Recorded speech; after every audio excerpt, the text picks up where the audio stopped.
All right, so my 6-1 gears have arrived, which means it's time to get to work to go fast. They didn't come like the ones that I see online with the like little rubbery plastic thing on them. I was looking forward to that, but they arrived in great shape. So let's get to work. So the first thing that I'm gonna do, obviously, is just remove the wheels. So it's just 4 bolts on it. I used to just go straight with the impact, but then I guess I learned that impact on, impact off is not the best way to go every single time. So I'm using the, whatever that thing's called, lug remover. So I'm using the lug remover to get these wheels off. I also have some spacers on there too, so I'm gonna have to remove those spacers as well. So the first step in replacing the rear end, because you're gonna have to take out the axles, is to take off the wheels and the hub assembly, essentially.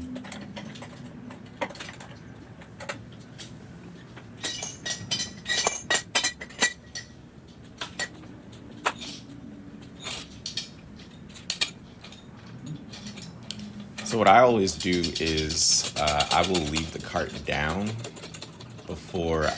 while I loosen the lugs. It's just easier because then the wheels don't turn when you're trying to pry them off with the cart elevated. I also wouldn't recommend lifting the cart or jacking the cart up by the oil pan under the rear end there, like I did. So I wouldn't recommend that, but I do know that there was already a dent in there, not from me, but I know there was already a dent in there, and part of putting back on the rear end, so part of part 2 is going to be to hammer that out anyway. So I just went with the quickest option. I wasn't too worried about it because I'm going to have to take that off and even it out anyway.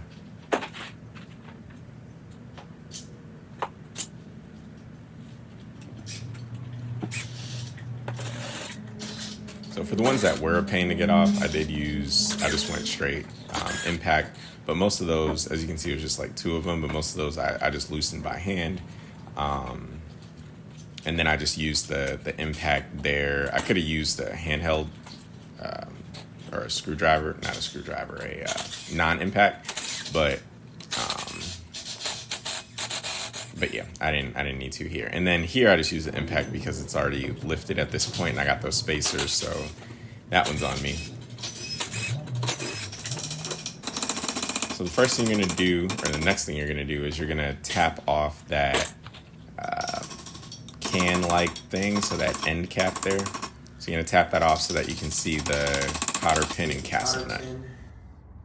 I did not even bend mine the last time I used it because I knew, well, I was working on the brake, so I thought that I would have to figure this piece out again. But I haven't bent it yet because I knew I'd have to go in there again. So the cotter pin is unbent. So you use the impact, remove the castle nut. There's some washers there. Make sure you keep those too. And then you should be able to pull it off. I had some issues with my brake pad placement, which I later fixed. But yeah, my flashlight wasn't working. Little flashlight. So the quick of it is, I gotta take out all the guts of the axle.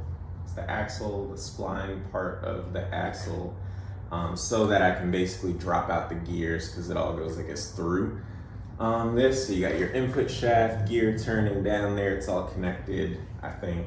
If I had x-ray vision, I assume that's what I would see. Don't pay attention to how crooked this thing is. But with all that stuff down there, I have to basically pull out the guts of this piece, one from this side, the other from the other side. So I'll do the same thing on the other side. And then after I do that, I'll be able to remove the oil pan part of the rear end. Still got to drain that. I'm also going to take off the chain because I'm going to have to take out this input shaft as well, I think. Yeah, actually, I don't know. I don't remember that part. Maybe. But I am gonna have to drill into here, so I need access to there, so removing the chain will help. But I'll watch the video again to see if I actually need to, but I probably will. So that's the essential piece, and then put it back together again. So we've taken off the brake hub. There is a retainer clip in there. That's the next thing to come out. The other pieces, I don't know if I'll need to replace bearings. I doubt that these bearings have ever been replaced, so it would be prudent of me to do so. I did get O-rings and additional things, so they were like $1 each, so I did get it when I bought that, but I did not in the freeze plugs, so I did get that stuff. What I didn't get were new bearings because I didn't know, one, what size they would be, even though there were recommendations of it. I wanted to be sure. And I also didn't know what condition my bearings would be in, so I figured I'd take all that. I'd get those ordered once I saw them and knew the exact sizes. So let me get my pin clip taking out tools.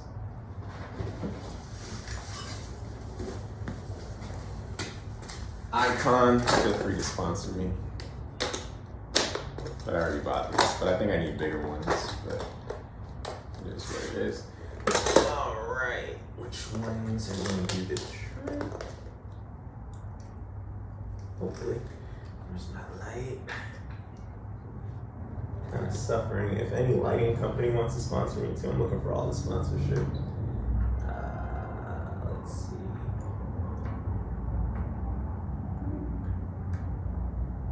Oh, that's the other thing I didn't get. I didn't get new retaining clips. Because again, same thing. I didn't know what condition mine would be in. They do sell kits on. Oops.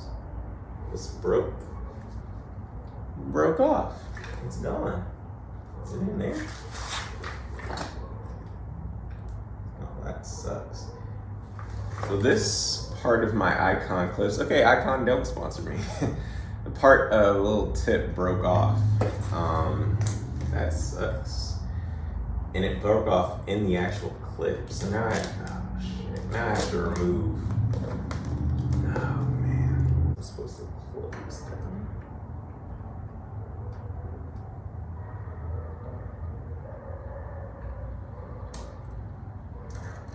Okay, Icon, did your thing. There's a method for getting this out. They said to like, what is it, like reverse the hub on there, something. I think it was like,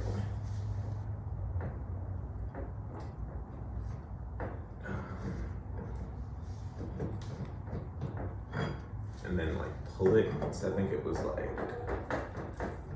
won't even go in reverse.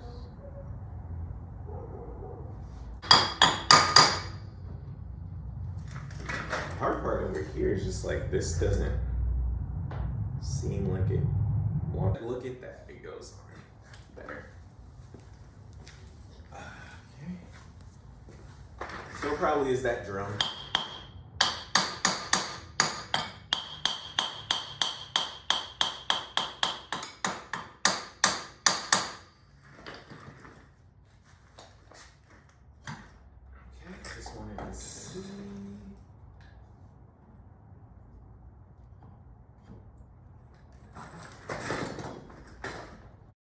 So yeah, what you want to do is reverse that piece of the hub, and then I'm putting the castle nut back on, just hand tightening it, and now I'm just hammering away to loosen up to get that axle out of there. Again, I don't think it's ever been taken out of there.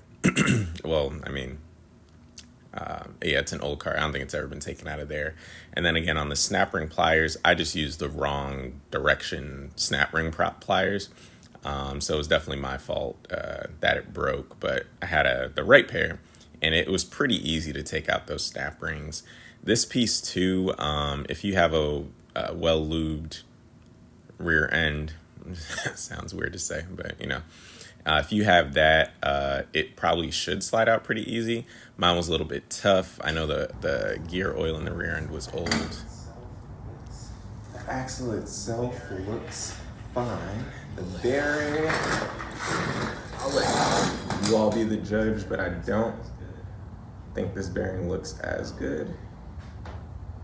So I'd have to figure out how to get the bearing off and get a new bearing on. But that's a problem for another day.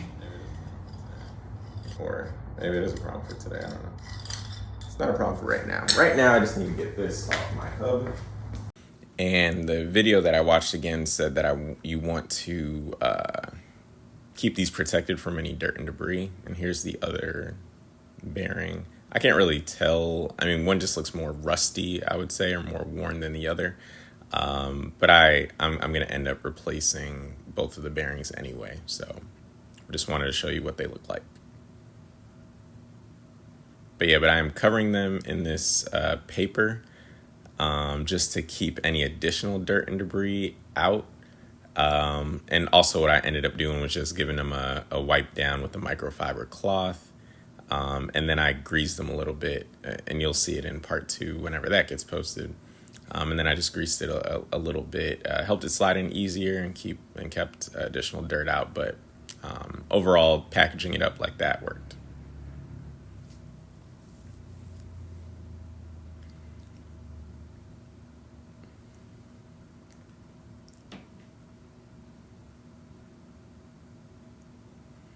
So when I looked under there, I noticed that there was some more caked on dirt.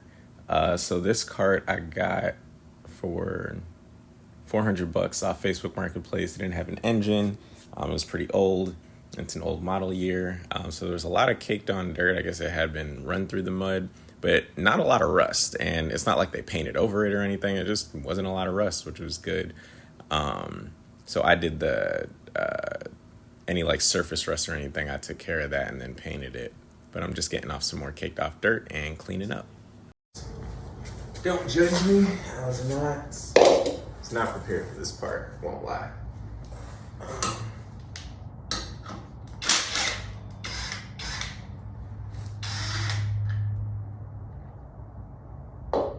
Okay. Alright, so I took out the bolt. All right, so I took out the plug bolt. There's oil around it. It's pretty black. However, no oil came out, as you can see. Okay, it is up to that line, so it is there. I don't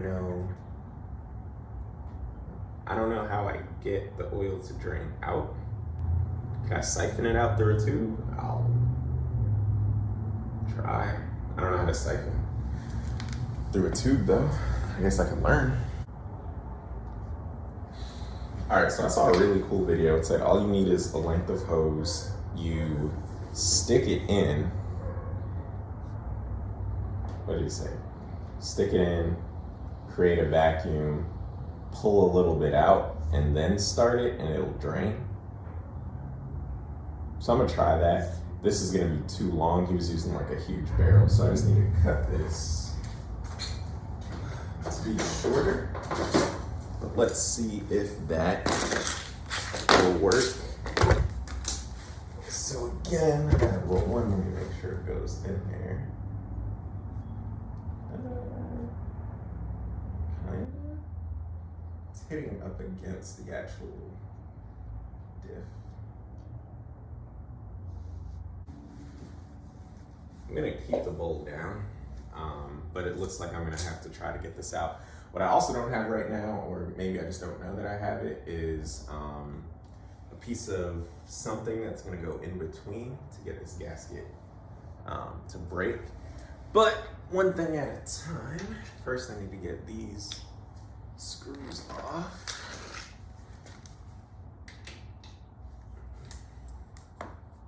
And then I'll also adjust the camera angle so that you all can see it once I get the right size.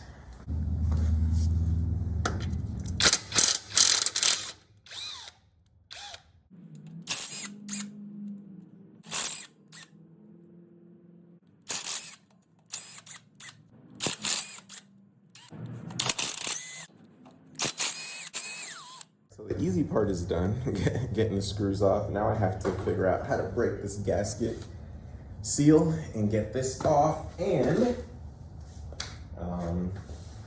not make a complete mess, which is probably gonna happen. So I'm not gonna try too hard to not make a mess. That just seems inevitable. This oil, oh my God, these smell terrible. They smell horrible. I might actually wash these, but it might be part of the gasket seal that's in them. I don't know, but they smell awful. It's bent a little bit, but that's to be expected.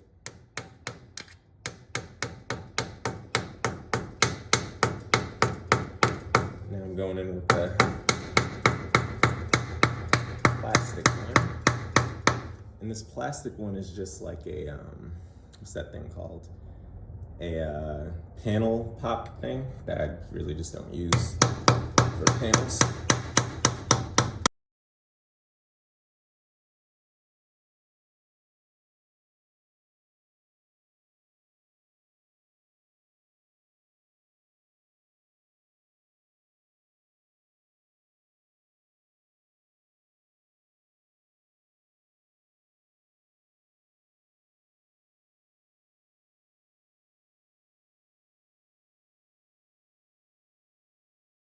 Take your time with this part. It's not that difficult once you get something to break the seal. The panel popper did work really, really well. And I thought, again, I would have to drain that oil or else it would be really messy. It looks like the oil in there, I mean, it was really, really old. So I was going to say it was thicker. So I think it was gear oil. However, it might have just been, regular motor oil. And it was just old, but it didn't make as much of a mess as I thought it would. And the bowl and the towel helped really well. I think it actually all got in the bowl and it didn't spill into the towel at all.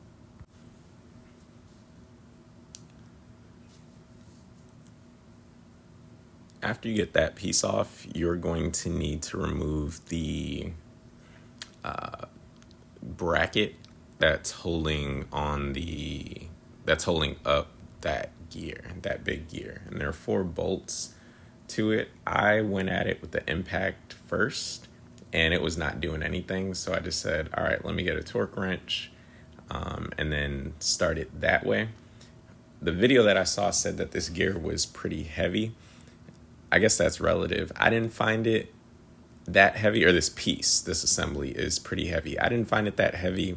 So I was worried about how I would attack this. So I said, I'll just loosen them first, take off one side and try to continue to hold it up because I don't have a third hand, or I didn't have a second person in there with me. So I said, I'll loosen it first and then I'll take the impact to speed up the process in terms of getting those bolts off of there.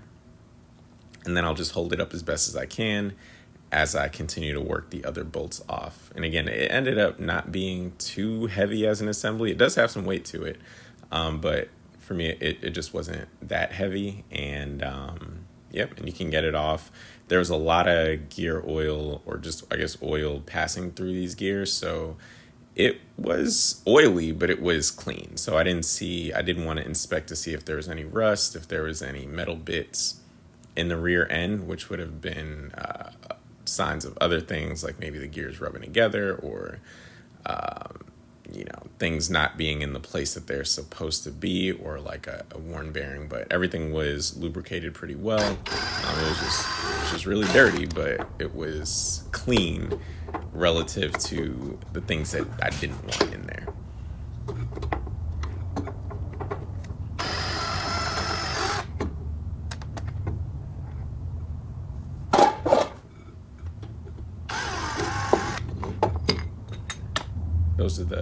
That's the intermediate gear, and I have to take that part out. So now with the intermediate gear, it's just a lot of hammering. You have to take off the freeze plug. I thought the freeze plug was like rubber or something, but it is, I guess, aluminum. It's some kind of metal or really hard plastic. I forget now, but it's not just plastic, or it's not just rubber, which is what I thought it was. So there you can see it right there. So I had to drill a hole into it. I wasn't really concerned about where I was drilling the hole because I am replacing those bearings. But drill a hole, I used some pliers to pry it out, and now I'm going in with the snap ring pliers to get it out. If it looks like I'm holding it not smartly, it's not hard, I would say, to get it in there. But I'm doing a couple things. One, I'm going around the rear spring of the wheel. I have the muffler that's also in my way, and then I have two bars going across for the seat, so I'm kind of jigsawing my way in there. But once you get your pliers in there, the snap rings aren't hard to take out at all. And then the first thing I decided to do was take this bolt and try to hammer. So what I'm doing is, and you'll see it a little later, but I'm hammering right on that intermediate gear shaft. So I'm trying to hammer that through. There are bearings on both sides, and then I believe that there might be a snap ring on the inside too.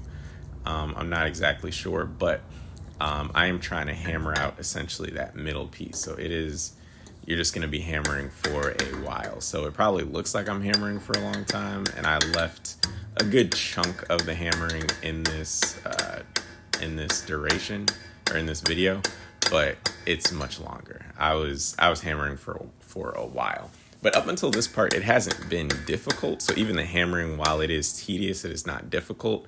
And it will push out. It will push out. I had to use an extender. So this is a shaft from a torque converter that I just didn't need because of my setup. So I had it laying around. I was supposed to sell it, but no one bought it. But yeah, as you can see right in the middle, that's what I'm hammering through. And it's a little bit of a back and forth. And what I want is that bearing to pop out on this side, if anything. But I'm really just trying to push that shaft through. What ended up happening was, the bearing came out.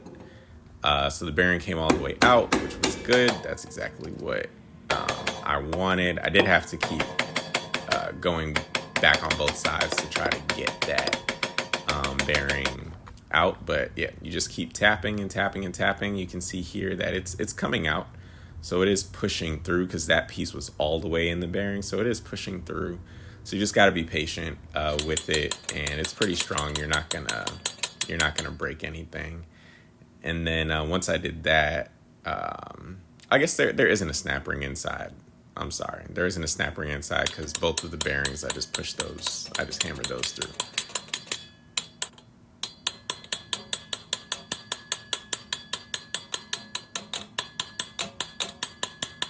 So you'll keep hammering. That intermediate shaft will eventually just fall out. It'll drop out, and then all you're left with is that input shaft that's up there. So that's what you see. And I got both bearings out. Yep, you can see both bearings there. You can see the gear, the intermediate gear, and the shaft. All right, so the last part, or second to last part of the disassembly is I need to remove this big old gear from that gear hub, we're gonna call it. And those bearings on there, I'm just gonna reuse. You can see it there on the bottom, but not on the top. This part was a little tricky. It wasn't really tricky. Yeah, it kind of was tricky. No, it wasn't tricky. So it wasn't tricky. Just getting it off. So I used a wrench on one side, put the impact on the other side, and I was able to get it off. But I loosened it up without the wrench just to get those pieces moving because I know they haven't moved in a while. But yeah, I did use the wrench on one side, impact on the other to get certain things out. Once I had gotten it nice and loose, it's on there pretty sturdy. So I was trying to like pull it off. I can't see with all the oil which way it goes, and I just flipped it over and jammed it out and slid right off. So that's the hub, or I'm calling it the hub. I guess it is the hub, yeah. So that's the hub, full of oil. I'm gonna clean these parts, and that'll be my final part of the teardown because now everything is out. So that's the oil pan. I am using some brake clean to get all the oil out, and the brake clean worked fine. Before reassembly, I'm also going to have to go over with a wire brush to get all the old gasket off, but the brake clean worked fine. I did see a video that talked about using, I guess, is that paint thinner? I think it's paint thinner, yeah. Using paint thinner instead of brake clean because brake clean dries too fast, and it was specifically talking about cleaning out a rear end. And they were using the thinner like vertically with a rear end. Obviously, I can't do that, but I did spray brake clean through the rear end as well to get any type of debris out of there. But this, I'm just spraying the thinner on the intermediate gear now and brushing it out, which is another technique they recommended. Did it work?